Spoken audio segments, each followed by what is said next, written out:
খলিলের সাথে, খলিল এবং দোবালের সাথে যে বৈঠক, এই বৈঠকে এরা সবাই উপস্থিত ছিল। এই যে অ্যাটাক না করে, আক্রমণ না করে, রক্তক্ষয় না করে, যুদ্ধ না করে যে যাতে আসা যায়, এই জন্যই দোহাতে এই আলোচনাটা বসছে। দোহার আলোচনাটা অবশ্যই পজিটিভ হবে, কারণ আমেরিকা যেহেতু তার সেই অরিজিনাল জায়গায় ফিরে আসছে এবং এই রিজিয়নে আপনার এখানে ধরুন ঝড় উঠলে, ধরুন এই এলাকায় ঝড় উঠলে তো বাংলাদেশে ঝড় উঠলে তো ইন্ডিয়ার এতে গিয়েও ঝড়টা এফেক্ট করে, তাই না? দোহাতেই হচ্ছে আপনার এখন যে আলোচনাটা, একটা আমেরিকা এবং ইন্ডিয়া এরা এখানে বসছে। আপনার আমেরিকার যত মানে এই রিজিয়নের যত আপনার ডিপ্লোম্যাট আছে সবাই এই আলোচনায় বসছে।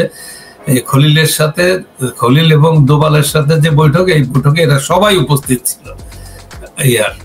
তারপরে দোহার যে খলিলি সেও ছিল।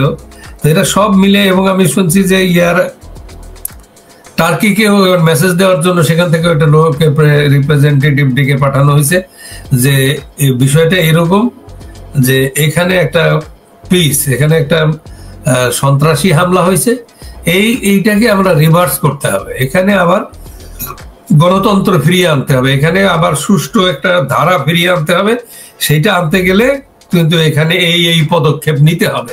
তার কারণ যারা যে দেশদ্রোহী, যারা এইগুলো আপনার এই যে আল কায়দা, তারপরে হরকাতুল জিহাদ, তারপরে যত সন্ত্রাসী দলগুলো এসে তো জেগে বসছে, তো এইগুলোকে এখান থেকে শান্তিপূর্ণভাবে দুইভাবে সরানো যায় আলোচনার মাধ্যমে। যেহেতু কাতারের একটা ভূমিকা আছে আপনার আল কায়দার সাথে এবং ওই ইয়াদের সাথে, তালেবানের সাথে যে আমেরিকার যে নেগোসিয়েশনটা হলো সেটা কিন্তু এই দোহাতেই হয়েছে, এবং দোহার এই খলিলি তার বড় ভূমিকা। তো সেই দিক দিয়ে তাকে রাখা হয়েছে এই কারণে যে এখান থেকে যে সন্ত্রাসী জঙ্গি জিহাদিরা আছে জামাতের যে এদেরকে একটা পিস ডিলের ভিতরে নিয়ে আসা, শান্তিতে নিয়ে আসা এবং আবার গণতন্ত্র ফিরিয়ে আনার জন্য এরা চেষ্টা করতেছে।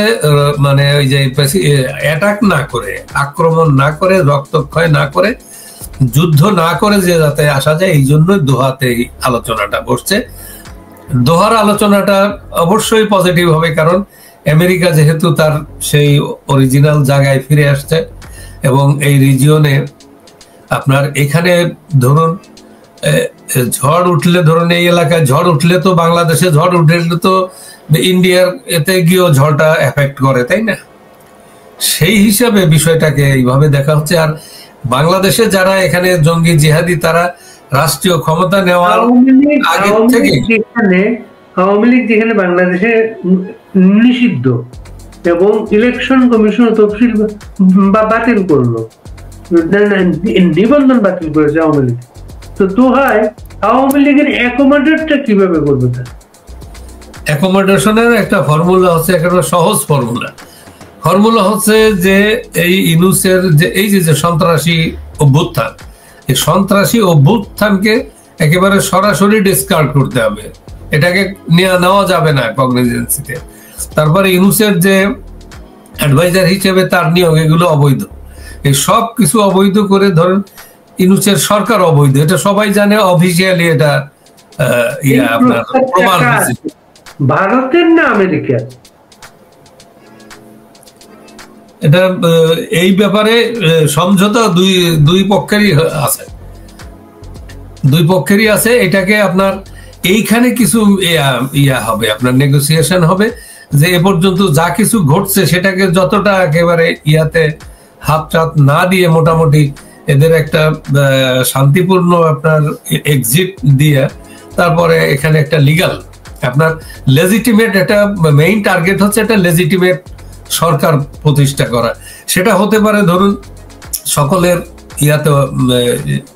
এই মতামতের ভিত্তিতে, ধরুন এখানে যে ইউনুসকে বলা ওইভাবে সে চলে গেল, তারপরে এখানে একটা কেয়ারটেকার, ওই কেয়ারটেকার তো করা হয়েছে, তো কেয়ারটেকার এদের সমস্যা হয়েছে কি যে এরা কিন্তু পিছনে গাছে ওঠে কিন্তু মইটা রাখে না, মইটা ফেলাই দেয়।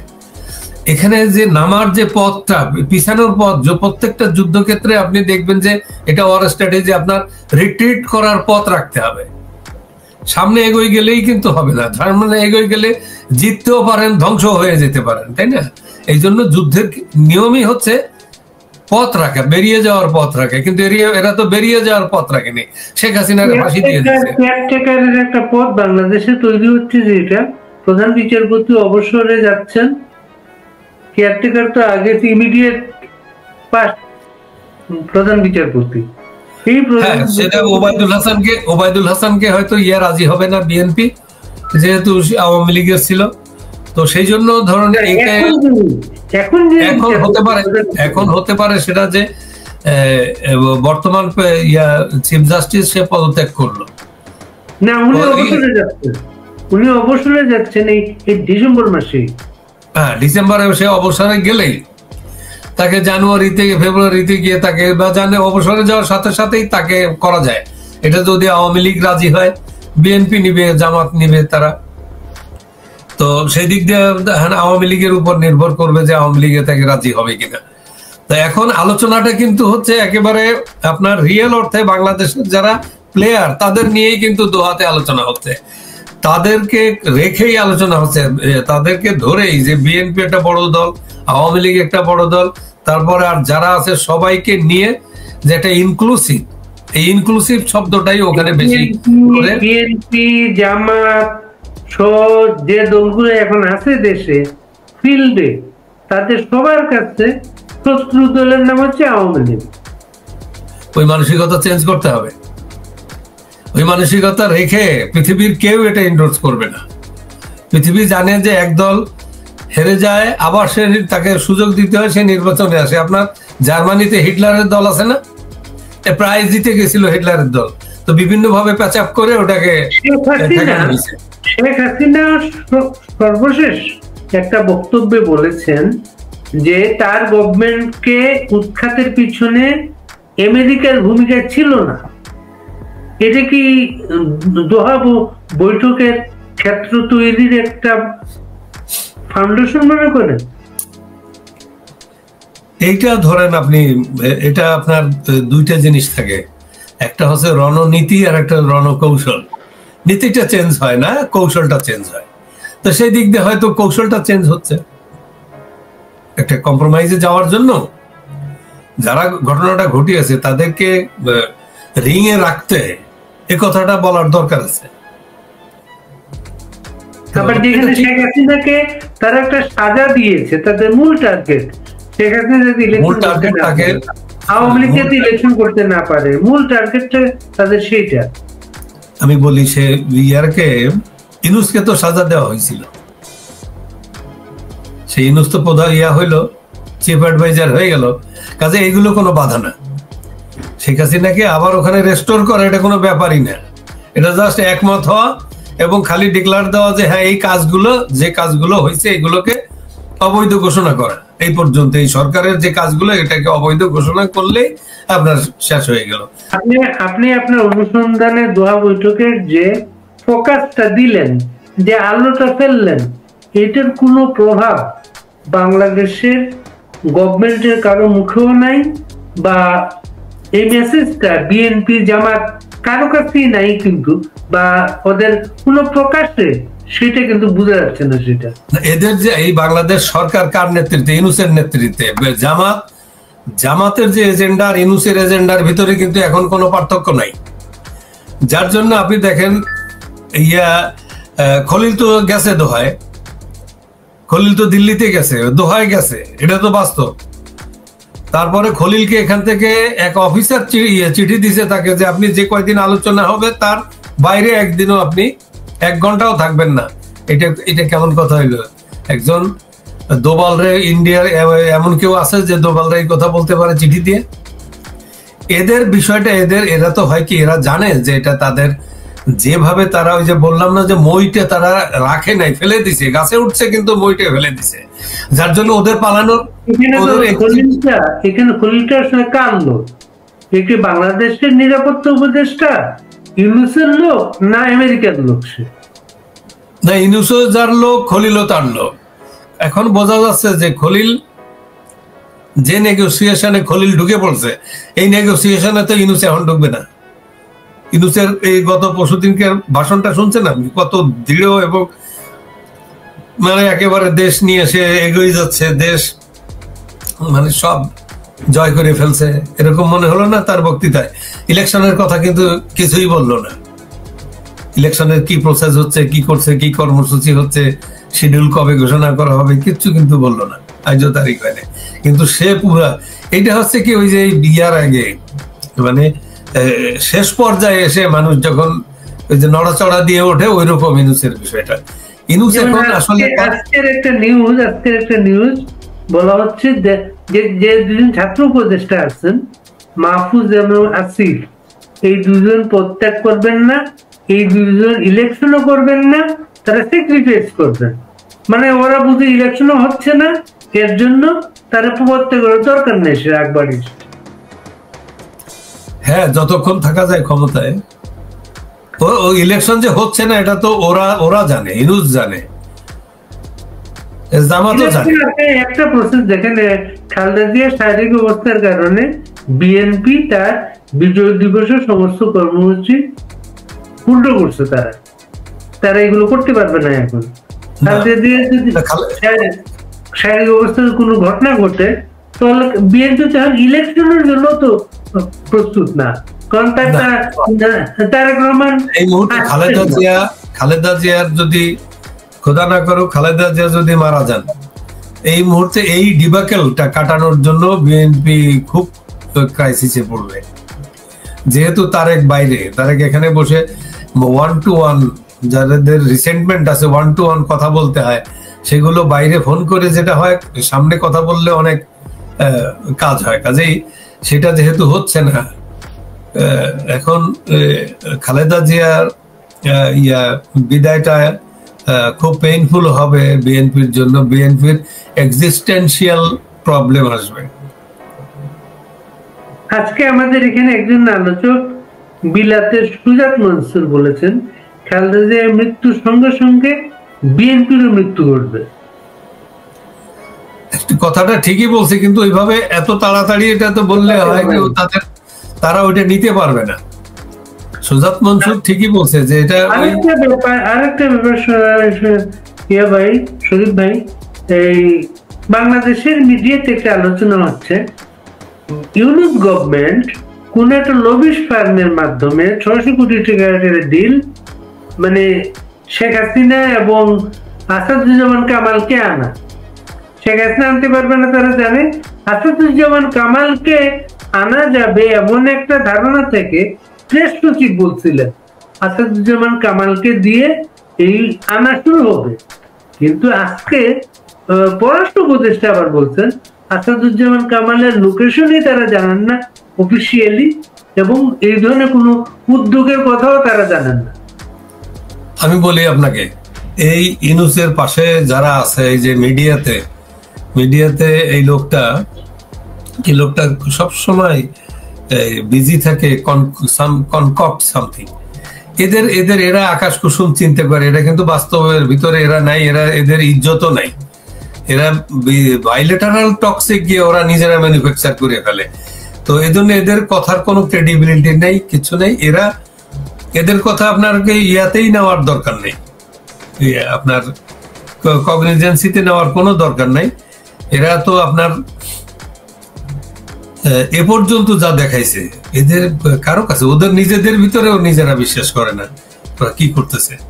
ওরা যে একেবারে একটা ফালতু, এটা নিজেরা প্রমাণ দিয়ে দিছে।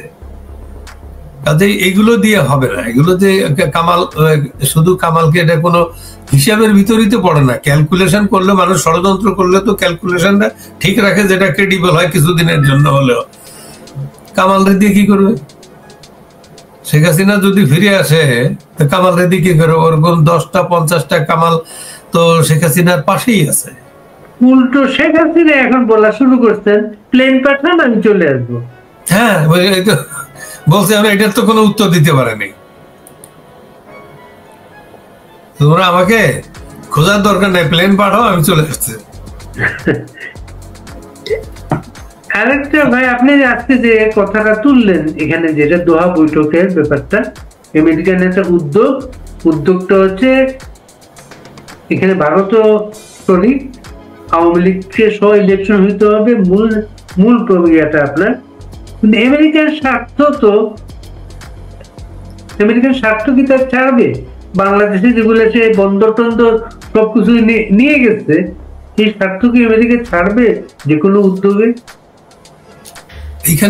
এখানে একটা কম্প্রোমাইজ ফর্মুলা আছে, দুই দেশেরই স্বার্থ। ট্রাম্পকেও তো তার দেশে দেখাইতে হবে যে আমি I want to make America great again. সেই তার বিরুদ্ধে, এই ডক্ট্রিনের বিরুদ্ধে আমি কোনো কাজ করিনি, এটা তাকে বলতে হবে। এটা তার দেশের অব্লিগেশন। ভারতের অব্লিগেশন তো একেবারে সরাসরি যে এইখানে বাংলাদেশের চারিদিকেই ভারত, ইভেন বঙ্গোপসাগরেও ভারত এসে বসে আছে। তো সেই দিক দিয়ে আপনার বাংলাদেশকে কোনো অবস্থাতেই ভারত ইগনোর করতে পারবে না। বাংলাদেশে আপনি দেখেন, বাংলাদেশের সাথে তো কোনো সমস্যা ছিল না। আপনার ওই 10 ট্রাক অস্ত্র, উলফা, এগুলোর সমস্যা তো বিএনপি সরকার তৈরি করছে। বিএনপি তো পারতো এগুলোকে না দিয়ে, যে দরকার কি খোঁচাখুচি করার। আমি এই কথাটা সবসময় বলি যে ভারতের সাথে আমি কনফ্লিক্টে যাইতে পারবো না। আমাকে ইভেন আমি যদি ভারতের সমান শক্তির অধিকারী হই, তাও আমি কারোর সাথে কনফ্লিক্টে যাব না, আনলেস মাই কান্ট্রি ইজ থ্রেটেড, কান্ট্রির এক্সিস্টেন্স ইজ থ্রেটেড। আমি কম্প্রোমাইজে যাব, আমি কোঅপারেশনে যাব। কোঅপারেশনে গিয়ে আমি 140 কোটি লোকের বাজার, এটা কি চিন্তা করা যায় কত বড় বাজার? আমেরিকা এটার জন্য বসে আছে। এই বাজার ইন্ডিয়ার কৃষি মার্কেটে ঢোকার জন্য আমেরিকার প্রথম দাবি হচ্ছে এখানে যা প্রোডাক্ট হচ্ছে সেখানে আমি ইনভেস্ট করব, আমি সেই করব, তা করব, অনেক কিছু। এই ইন্ডিয়া কোনো অবস্থাতে তার এই এগ্রিকালচারে ঢুকতে দিচ্ছে না। তারপরে ওষুধের ব্যাপারে ইন্ডিয়া হচ্ছে চ্যাম্পিয়ন ওষুধ প্রোডাকশনের ভিতর দিয়ে। তো এত মানুষের বাজার, এখানে আপনি একটা জিনিস যেভাবে আলোচনাটা ফ্লো করলেন, দোহা বৈঠক, আওয়ামী লীগকে ইলেকশনে অ্যাকোমোডেট করা এবং আমেরিকান প্রস্তাবগুলো মেনে নেওয়া, মানে হচ্ছে আওয়ামী লীগের কম্প্রোমাইজ কি এই ইউনিট গভর্নমেন্টে বন্দর টন্দর যেগুলো করেছে এগুলো আওয়ামী লীগকে মেনে নিয়ে কম্প্রোমাইজ করতে হবে। এইগুলোর আমার মনে হয় এইখানে একটা কম্প্রোমাইজ আছে। কম্প্রোমাইজ মানে কি? এখানে একটা প্রেস্টিজিয়াস, এই যে বুশ একবার বলছিল যে we want piece but with Prestige, এরকম ওরা থিওরি বাইর করে ফেলায়। আপনি চিন্তা করেন না, দেখবেন যে সবাই খুশি থাকবে। আপনার শেখ হাসিনাকে মানে গণতন্ত্র ফ্যাসিলিটেট করা আর শেখ হাসিনাকে আনা একই কথা। এখানে ডেমোক্রেসি ফ্যাসিলিটেট করতে হলে শেখ হাসিনাকে আনতেই হবে। আর শেখ হাসিনাকে, এই দোহা বৈঠকটার অর্থই হচ্ছে এখানে গণতন্ত্র ফ্যাসিলিটেট করা, শেখ হাসিনাকে প্রোভাইড করা। তাকে, শেখ হাসিনার সামনে যে জঙ্গি জিহাদি বাধা, যারা শেখ হাসিনাকে কেন তার বাপরে খুন করে ফেলছে মুক্তিযুদ্ধ করার কারণে, মুক্তিযুদ্ধে নেতৃত্ব দেওয়ার কারণে, এইখানে একটা রিয়ালিটি তো আছে। আপনার শেখ হাসিনাকে স্বাধীনতা বিরোধীরা তারা বলছে, ডিক্লার দিছে যে আমাদের টার্গেট ছিল শেখ হাসিনা। শেখ হাসিনা তো বলেনি আমার টার্গেট কারা কারা কারা, কোনোদিন। তার ক্ষমতা তার ক্ষমতার এই 17 বছরের ক্ষমতায় সে কখনোই বলেনি যে আমার টার্গেট বিএনপি, আমার টার্গেট জামাত। আমি সে কোনো ইয়াতে জনসভায় বোমা মারেনি, পারতো না বোমা মারতে। শেখ হাসিনা কি তার লোকজন নাই? তারা কি বোমা কিনতে পারতো না? তারা এসব করে নাই তো। এই নীতি পেট্রোল বোমা মারছে শেখ হাসিনার লোক কোনোদিন? তো এই যে জিনিসগুলো, এগুলো তো বাংলা ভাই তৈরি করা। এটা হচ্ছে কি একটা খালেদা জিয়া এবং শেখ হাসিনা, বিএনপি এবং আওয়ামী লীগ, এটা দুইটা একেবারে টু ডিফারেন্ট থিং। এদের বিএনপি ক্ষমতায় গেলে আপনার জঙ্গি জিহাদিরা অটোমেটিক লাফাইতে থাকে। আপনার বর্ষা হলেই যেমন কেঁচো, সাপ, এই বিভিন্ন জিনিস ইয়া করে জাম্প করে চলে আসে পানির উপর দিয়ে ভেসে, এইরকম এইগুলো জঙ্গি জিহাদিরা বিএনপি ক্ষমতায় আসলে তারা মনে করে তাদের অভয়ারণ্য শুরু হয়ে গেছে। আর আওয়ামী লীগ থাকলে কিন্তু সন্ত্রাসীদের সঙ্গে দোয়া বৈঠকের সাথে কমনওয়েলথ মহাসচিবের উদ্যোগের কোন লিঙ্ক আছে না? এটা দুইটা স্বতন্ত্র উদ্যোগ এগুলা না। এটা আমি সব কিছুই ধরেন শেখ হাসিনার বিরুদ্ধে কিন্তু সব অর্গানাইজেশন গুলো তাদের ডিউ রোল প্লে করছে। এখানেও সেই ওইটার আবার উল্টো রোল এখন সবাই করবে। কমনওয়েলথ করবে, ব্রিটেন করবে, ইউরোপীয় ইউনিয়ন করবে, আমেরিকা করবে, জাতিসংঘ করবে, এরা সবাই এই যে দোহা রাউন্ড এরা তো আছে। এরা তো এখন দেখছে যে এই জঙ্গি জামাতের যে অবস্থাটা তারা দেখছে, 50 লক্ষ আর্ম ক্যাডার রেডি করছে। এই কথা বলার পরে কি আর কিছু থাকে? এরা এত আহাম্মক, এই আহাম্মক তো আপনার সে তো সরকারে যায়নি এখনো, সে কেমনে এই কথা বলে? কমনওয়েলথের মহাসচিব সজীব জয়, তারপরে আরো 2 জন আওয়ামী লীগ নেতার সঙ্গে আমরা আলাপ করছেন। দোহা বৈঠক নিয়ে আওয়ামী লীগের কাদের সাথে আলাপ হয়েছে? না, আওয়ামী লীগের কারোর সাথে এখনো আলাপ হয়নি। দোহা বৈঠকে কিন্তু আওয়ামী লীগের পার্টিজান হিসেবে আওয়ামী লীগের থেকে কেউই যায়নি, কাউকেই দাওয়াত বলা হয়নি। এখানে অনিলকে ওই বৈঠকের একটা মেসেজ দেওয়া হয়েছে, প্রস্তাব দেওয়া হয়েছে, এবং নেক্সট কোন বৈঠক হতে পারে খুব তাড়াতাড়ি, এমন ধরনের এগুলো সব শেখ হাসিনাকে সবকিছুই জানানো হচ্ছে, প্রত্যেকটা স্টেপস তাকে জানানো হচ্ছে যে কি নিয়ে আলোচনা হচ্ছে, কি হচ্ছে, কত দূর, কে কত দূর এগ্রি করলো, এগুলো সব যে 3টা যে ভারত জানাচ্ছে না আমেরিকা জানাচ্ছে, এদের হয়ে কেউ জানাচ্ছে, শেখ হাসিনা জানছে, সবকিছুই তার নলেজে আছে আমার ধারণা। এরপরে কি উনি প্লেন চেয়েছেন চলে আসবে? জি, আবার বলেন। এই ওনাকে ইনফর্ম করার পরে উনি বলছেন প্লেন পাঠাও, আমি চলে আসবো। হতে পারে, হ্যাঁ। সিচুয়েশনটা আপনার এখন আর ওই যুদ্ধাঙ্গদেহী ভাব নাই। মানে এখানে শুনেন, এখানে আমার কিছু বন্ধু বান্ধব আছে তো, দীর্ঘদিন সাংবাদিকতা করি, তো তাদের আবার কিন্তু প্রত্যেকটা বড় বড় যারা রোল প্লে করে যে এমবাসি গুলো, তাদের আবার কি প্লেয়ারদের সাথে ওদের আবার খাতির। তো একদিন এক হোটেলের মালিক আমাকে বলল যে ভাই নেতৃত্ব নাই। কেন? যে Sheikh Hasina has to go, এইভাবে বলা হয়েছে। যে একটা দেশের নাম বললাম না, একটা দেশের একটা প্রেসিডেন্ট, তারপরের প্রেসিডেন্ট, তারপরের প্রেসিডেন্ট, 3টে প্রেসিডেন্ট চলতেছে, এক শুধু ডিল করে শেখ হাসিনার সাথে। শেখ হাসিনা এরা চেঞ্জ হয়, শেখ হাসিনা চেঞ্জ হয় না। এটা কিসের গণতন্ত্র আপনাদের? এইভাবে বলা হয়েছে। ওরা তো বিভিন্ন ভাবে বলছে যে শি হ্যাজ টু গো। আমি কথাটা বলি, আমাদের বলছে, আমি বলছি যে আপনি কি করেন? আপনি একজন পররাষ্ট্রমন্ত্রী, আপনি এদের সাথে কথা কইতে পারেন না? আপনার তো একটা দীর্ঘদিনের মমিন সাহেব আমাকে একই মেসেজ দিছে, হুবহু কথাটা বললাম না, একই মেসেজ দিছে। তো তখনকার বিষয়টা এক ছিল, এখনকার বিষয়টা ভিন্ন।